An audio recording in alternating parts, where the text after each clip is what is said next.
도화살보다 강한 유혹, 웃음 짓기만 해도 홀리는 유형. 예로부터 이 사주를 가진 사람은 절대 평범하게 살 수 없다고 했는데요. 가만히 있어도 사람들이 자꾸 쳐다보거나 딱히 꾸미지도 않았는데 의도치 않게 이성들의 관심을 많이 받는다거나, 심지어는 내가 잘못한 일까지 이상하게 남들은 그냥 넘어갈 일도 유독 나만 잘 걸린다면 그런 분들은 오늘 말씀드릴 이 홍염살이 사주에 있을 가능성이 굉장히 높습니다.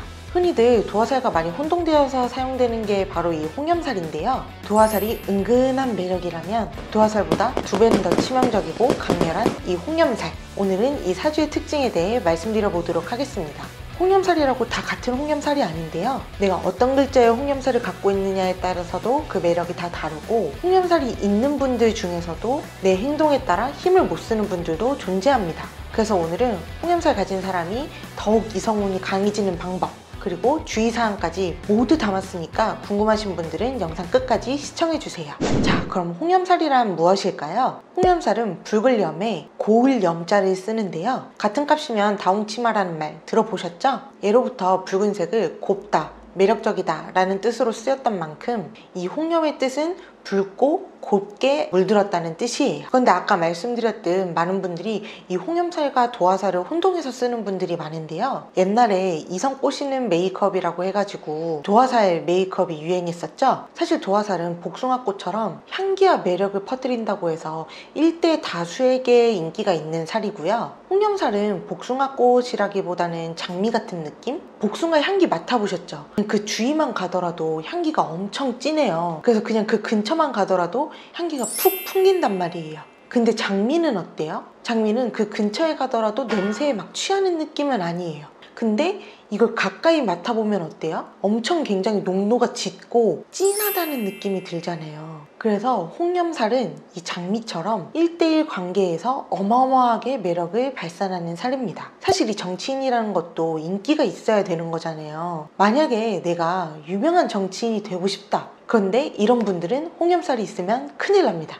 오히려 이런 분들은 도화살이 있어야 되는 거고요. 만약에 내가 좋아하는 이성을 꼬시고 싶다. 이런 경우에는 홍염살이 조금 더 유리한 게 맞고 도화살 메이크업이 아니라 홍염살 메이크업을 하셔야 되는 겁니다. 또 도화살과 홍염살의 차이는 그 꼬시는 주체가 다르다는 건데요. 도화살은 꼬시는 주체가 나예요. 내가 이 넘치는 끼를 먼저 발산해가지고 그걸 한 명한테가 아니라 나도 모르게 다수에게 그 끼를 발산하는 게 도화살이고요. 홍염살은 꼬시는 주체가 상대방입니다.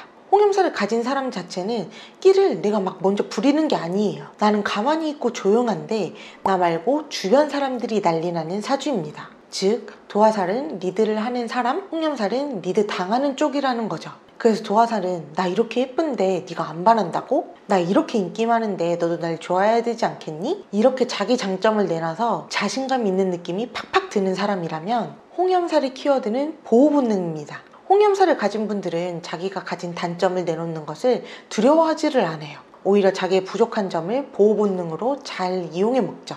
나 무거운 거 잘 못 드는데 이거 들어주면 안 돼? 이 과제 어려운데 같이 도와주면 안 돼? 이런 식으로 도움을 요청하고 의지하는 걸 적극적으로 하는 사람입니다. 이와 달리 도화살 가진 분들은 요청을 할 때도 당당해요. 이거 도와줘! 이런 느낌인 것이죠. 그래도 어쨌든 두 살 모두가 사람들의 인기를 끈다는 점에서 인기 있는 연예인이 되려면 이 도화살과 홍염살을 필수로 치는 분들이 많은데요. 재미있는 건 이 도화살을 가진 연예인과 홍염살을 가진 연예인의 특징이 굉장히 다르게 나타난다는 점입니다. 아이돌을 기준으로 봤을 때 센터 멤버라고 하죠. 굉장히 대중적으로 인기가 많은, 만약에 소녀시대라고 하면 윤아를 떠올리시는 분들이 굉장히 많아요. 그런데 그것보다 조금 더 매니아가 많은 멤버 같은 경우에는 홍염을 가지고 있는 경우가 많은데요. 소녀시대의 태연 같은 경우도 홍염살을 가지고 있죠. 그도 그럴 것이 도화는 다수에게 매력 어필, 홍염은 한 명 한 명에게 깊게 매력을 어필하기 때문에 그렇습니다. 자, 그러면 이젠 여러분들의 사주에도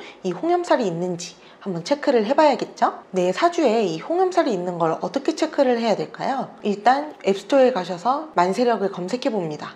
여기서 아무거나 다운받아 주신 후에 창을 켜시면 이런 모양이 나오는데요. 여기에 나의 이름과 생년월일, 태어난 시간까지 모두 작성을 해줍니다. 그러면 이렇게 8글자가 나오죠? 이 8글자 중에서 윗줄을 천간이라고 부르고 아랫줄을 지지라고 부르는데요. 윗줄에서는 왼쪽에서 두 번째 칸만 봐주시면 됩니다. 만약 내가 이 두 번째 칸이 간목이라면 아랫줄에는 오화나 신금이 있는지, 만약 을목이라면 오화가 있는지, 만약 병화라면 인목이 있는지, 정화라면 미토가 있는지, 술토라면 진토가 있는지, 기토라면 진토가 있는지, 경금은 신금과 술토가 있는지, 신금이라면 유금이 있는지, 임수라면 신금과 자수가 있는지, 계수라면 신금이 있는지 사주에서 확인을 해주시면 되는데요. 홍염살이 어디에 위치해 있느냐에 따라서도 그 작용이 다 다른데요. 특히 아랫줄에서 두 번째와 세 번째 자리에 있으면 그 힘은 더욱 강해집니다. 사주는 오른쪽에서 왼쪽으로 읽는데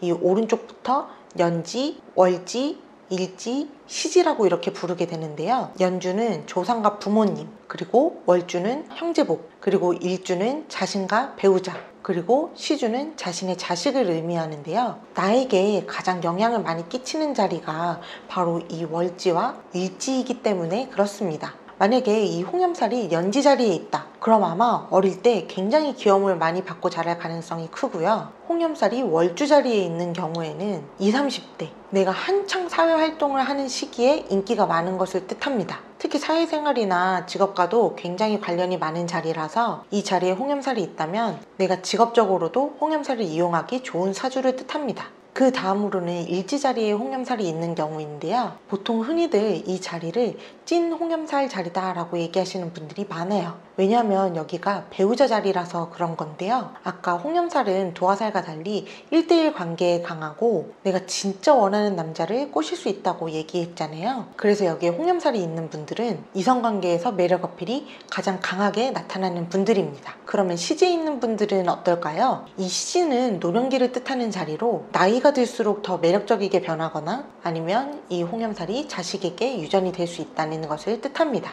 그런데 앞서서 말씀드렸죠? 이 홍염살도 내가 어떤 글자의 홍염살을 가지고 있느냐에 따라서 그 매력이 다 다르게 나타나는데요. 월주, 시주, 연주에 있는 홍염살보단 일주에 홍염살이 있는 분들은 기본 성질 외에 다른 특징들이 도드라져서 이분들은 특별히 추가적으로 말씀드려 볼게요. 일단 첫 번째로 갑오홍염은 그야말로 폭발력 있고 시원시원한 매력을 가진 분들입니다. 느낌은 마치 쨍쨍한 태양 아래에 싱싱한 나무 한 그루가 쭉쭉 뻗어나가고 있는 모습인데요. 특히 이 오화자는 홍염뿐만 아니라 도화까지 포함하고 있는 글자라서 이 갑오홍염의 같은 경우에는 도화살과 홍염살 이 두 가지 매력이 다 발산되는 사주거든요. 이 갑오홍염의 대표적인 연예인으로서는 손예진님과 설현님이 있습니다. 그 다음으로는 병인홍염입니다. 병인홍염 또한 불과 나무의 만남으로 어떻게 보면 갑오홍염과 비슷한 거 아니야? 라는 얘기가 있긴 한데요. 아까 갑오홍염은 한 그루의 나무라고 했잖아요. 이 병인홍염은 태양 아래 울창한 숲이라고 볼 수 있어요.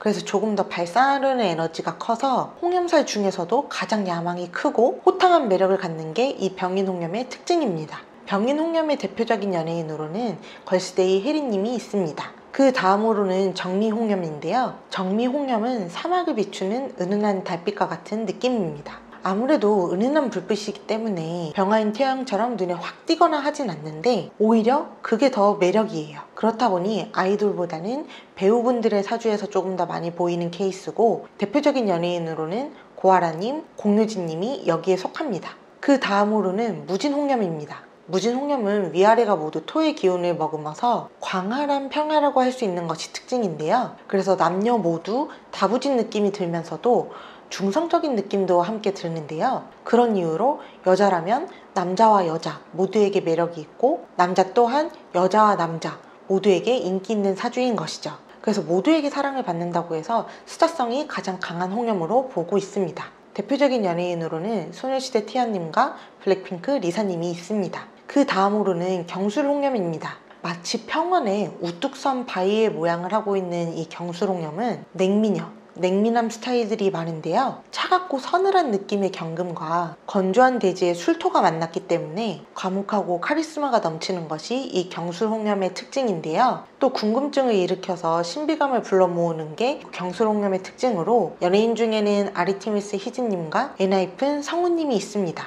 그 다음으로는 신유홍염입니다. 신유홍염의 경우에는 위아래가 모두 보석을 뜻하는 금의 글자로 아름답게 세공된 보석을 뜻하는 홍염인데요. 신금 자체가 보석을 뜻해서 미남미녀가 안 그래도 많은데 여기에 홍염까지 더해져서 그 아름다움이 배가 되는 사주입니다. 또 이 홍염 또한 도화의 기운을 머금고 있어서 그 매력이 배가 되는데요. 풍기는 분위기는 얼음처럼 차갑고 도도한 느낌을 풍기는 홍염입니다. 대표적인 연예인으로는 권은비님이 있습니다. 마지막으로 임자홍염은 그야말로 강한 수기운으로 이루어진 홍염인데요. 원래부터가 사주에서 수는 성적인 기운을 뜻합니다. 그런데 여기에 홍염까지 더해졌으니 거부할 수 없는 마성의 매력처럼 도발적인 홍염의 느낌을 가진 것이 바로 이 사주입니다. 특히 이 홍염의 경우에는 자신이 매력적인 것을 잘 알고 자신을 어필하기도 하는 사주인데요. 대표적인 연예인으로는 블랙핑크 제니님이 있습니다. 자, 어때요? 오늘은 이렇게 홍염에 대해 알아봤는데요. 아무래도 도화는 타인의 마음과 무관하게 나의 호기심에 따라 이성에 대한 마음이 바뀌지만 홍염은 주위에서 가만두지 않는 살이라고 했잖아요. 그래서 타인에 의해 내 마음이 좌지우지되는 경우가 많아요. 그래서 유혹이 굉장히 많을 텐데 그렇기 때문에 거절하는 방법을 미리 배워두는 것도 방법입니다. 그리고 홍염살을 가진 분들 특징 중 하나가 외롭거나 고독에 취약한 분들이 많아서 자신의 외모를 가꾸는 데에만 치중하는 분들이 많은데요. 이런 경우 사치와 허영이 심해져서 재물을 탕진하게 될 수 있으니 이 점도 주의사항이라고 할 수 있겠습니다. 그래도 자유연애가 불가하고 정락결혼이 많았을 때에는 이 살을 굉장히 나쁘게만 봤는데 요즘은 자유연애 시대잖아요. 그래서 이 홍염살은 더 이상 살이 아니라 오히려 좋다고 보는 분들이 굉장히 많습니다. 그래서 이게 있는 분들은 이걸 잘 활용하셔서 인기 있는 삶, 내가 좋아하는 사람을 잘 꼬실 수 있는 그런 복받은 사주라고 생각하길 바라면서 오늘의 영상 마치도록 하겠습니다. 오늘 영상 재밌으셨다면 좋아요, 구독, 알람 설정으로 다음 영상도 빠르게 만나보세요. 그럼 안녕!